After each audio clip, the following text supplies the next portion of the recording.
Olá, turma do sétimo ano. Vamos à nossa videoaula de geografia dessa semana. Iniciaremos no capítulo 9, região sudeste. Primeira coisa que eu quero é que vocês observem no livro de vocês ou nessa videoaula esse mapa e o que ele representa. No caso, é a vista aérea do Porto de Tubarão em Vitória, no Espírito Santo. Página 342 e 343 do livro de vocês. O Sudeste é a região brasileira com o melhor desenvolvimento econômico e a maior concentração de habitantes no país. Neste capítulo, iremos conhecer e analisar as principais características econômicas, culturais e ambientais dessa região. Muito bem. Perguntinhas aqui, né? Isso aqui é um porto. Lembrando que aqui ele parece pequeno, mas ele é gigantesco. Basta compararmos com o tamanho desses caminhões, desses veículos andando por aqui.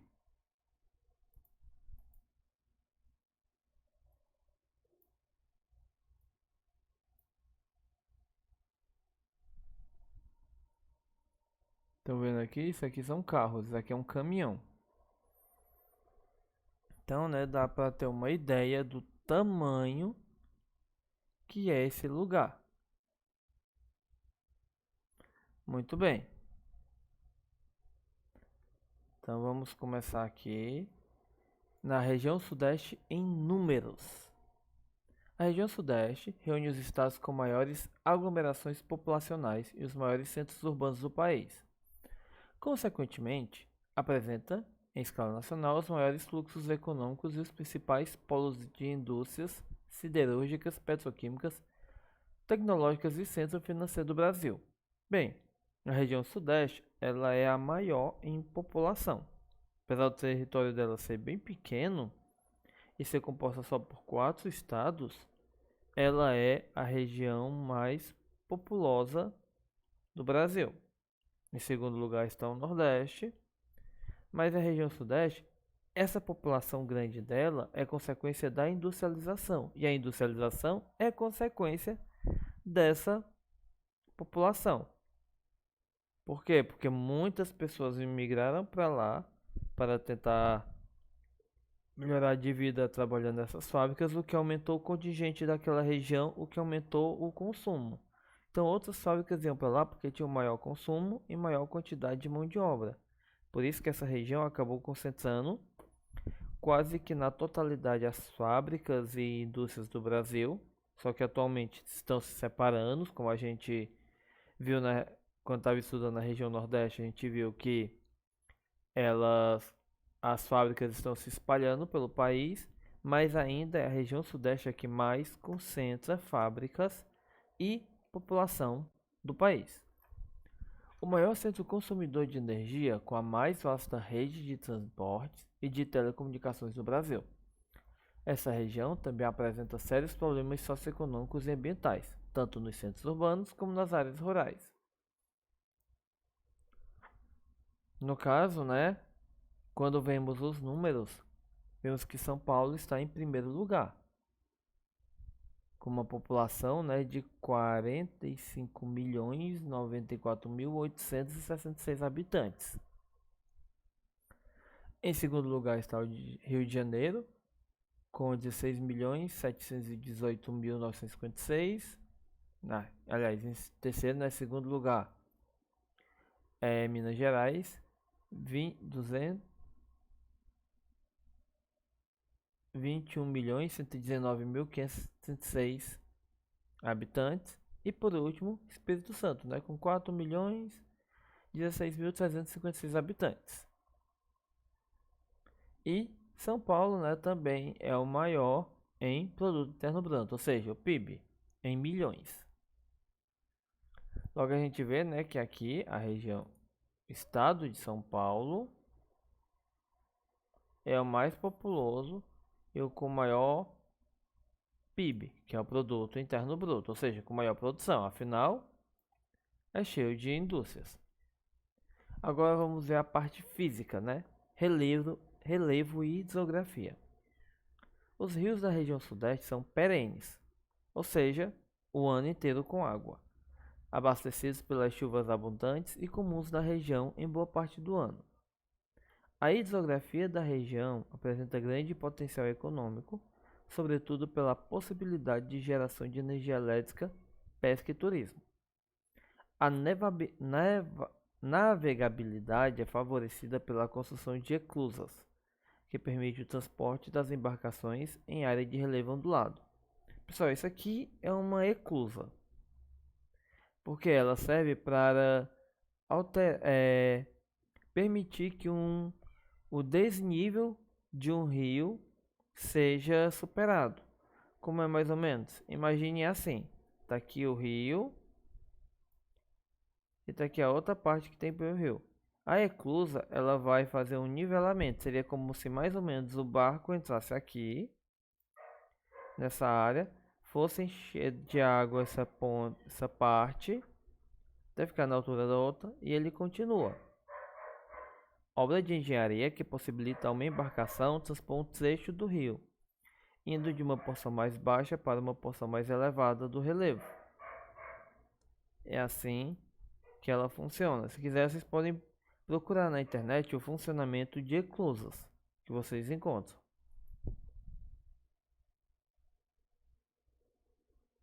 Essas características favorecem o desenvolvimento econômico da região, que pode escoar sua produção por uma das hidrovias mais importantes do país, Tietê-Paraná.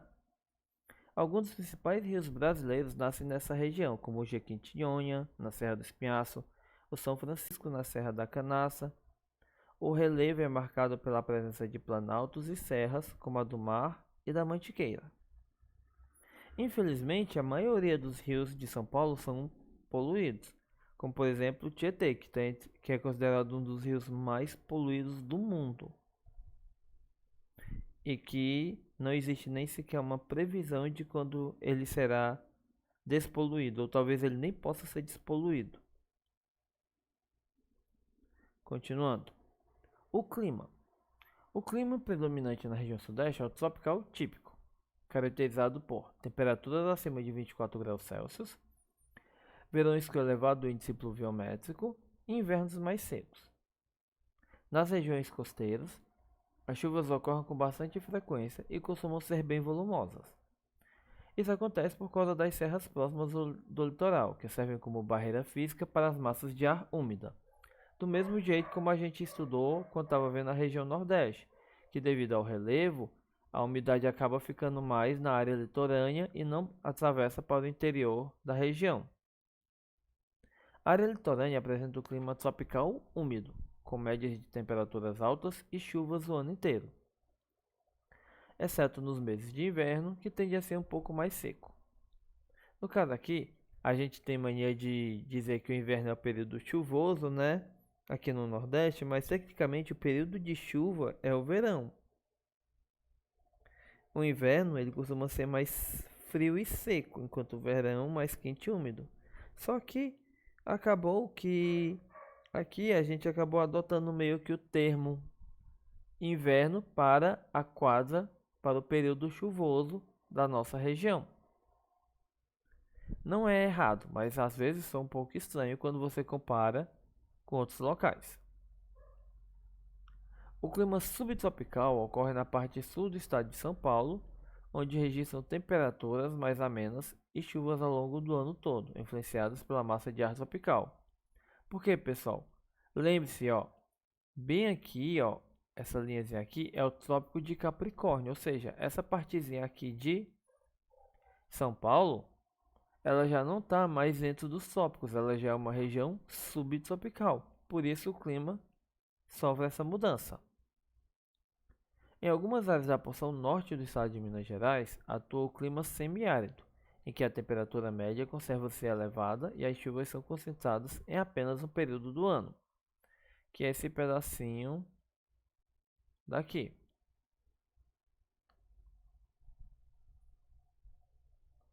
No Sudeste, durante os meses de verão, a ocorrência de chuvas pode ser tão intensa que acaba provocando deslizamentos de terra. Na fotografia, a área de deslizamento de terra no estado do Rio de Janeiro.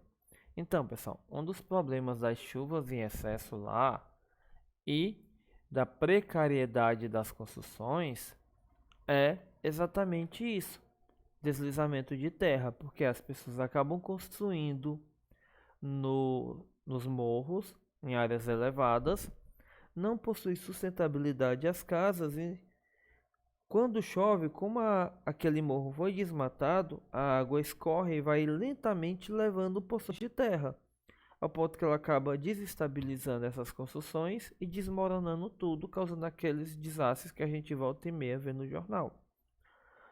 Outra coisa que ocorre lá muito é enchentes. Por quê?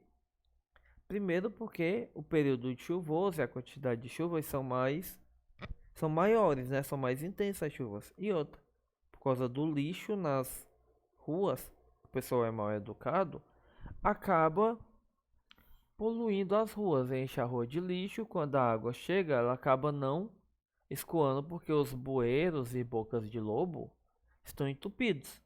Resultado, a cidade fica toda alagada. Ou seja, qualquer chuva em São Paulo acaba em alagamento. A região sudeste tem os maiores índices anuais de chuvas no país. No entanto, na última década, alguns seus centros urbanos passaram a enfrentar crises hídricas. Ou seja, o abastecimento de água ficou comprometido por causa do baixo nível dos reservatórios. Alguns fatores que contribuíram para a situação são diminuição do volume de chuvas, aumento do consumo de água, poluição dos rios, desmatamento em torno dos mananciais e desperdício de água por meio de vazamento na rede de distribuição. Por causa da baixa quantidade de água disponível, várias cidades do estado de São Paulo e Minas Gerais alertaram a população para um possível estado de calamidade pública. Essa situação obrigou moradores, indústrias e setores de serviços a praticarem racionamento de água, ou seja, as pessoas passaram a economizar drasticamente a água no dia a dia. Além disso, alternativas para lidar com o problema passaram a ser discutidas entre os moradores e o governo. Uma coisa que ocorreu há pouco tempo lá foi uma seca muito grande, causada exatamente porque o povo de lá foi burro e desmatou a área de manancial. Ou seja, eles desmataram o local das nascentes do rio. As florestas protegem as nascentes. Sem floresta, sem nascente. Ou seja, muitas dessas nascentes ficaram ou morreram, sumiram, ou quase secaram. Resultado, sem água das nascentes, sem água nos rios, sem água dos rios, sem água no reservatório, sem água para a galera. Ou seja, a gente vai fazer um racionamento pesado lá. Eu lembro que na época saiu até uma notícia de um cara que tentou atropelar uma mulher porque ele viu a mulher lavando a calçada usando uma mangueira de água durante o racionamento de água. E como eles não têm o mesmo conhecimento que a gente aqui de como economizar água no dia a dia, até na hora de lavar louça, esse tipo de coisa, eles ficaram em pânico por causa que achavam que eu ficasse completamente sem água. Olha o estado do reservatório aqui. Com menos de 5% da capacidade. Isso foi em 2014. E com aquelas queimadas no cerrado que está tendo no Pantanal, isso vai alterar o regime de chuvas da região inteira e pode ter outra seca ainda pior.